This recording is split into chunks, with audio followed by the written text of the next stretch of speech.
कोणताही एक आपल्या आवडीचा विषय जो आपल्याला आपल्या ध्येयाप्रत घेऊन जाणार आहे, त्याची स्थापना बुद्धीमध्ये करणे, तो विचार मनामध्ये उतरवणे, मन त्या विषयाने पूर्णपणे भारून टाकणे आणि सतत त्या विषयाचाच विचार करणे, त्या विषयातली कूटप्रमेय सोडवण्याचा विचार करणे, ते नक्की काय आहे, कसं उत्पन्न झालं, कसं वाढतंय, कसं पुढं चाललेलं आहे आणि शेवटी त्याचा अंत कसा होणार आहे, हे जे काही जीवनचक्र आहे ते समजावून घेण्याचा प्रयत्न करणे आणि त्या विचाराशी एकरूप होऊन जाणे म्हणजे चिंतन.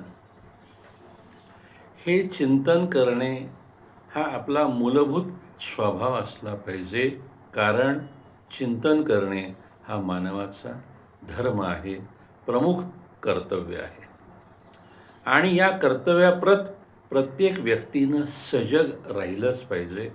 त्या दृष्टीनं स्वतःच्या बुद्धीची आणि मनाची तयारी करून वाटचाल केलीच पाहिजे.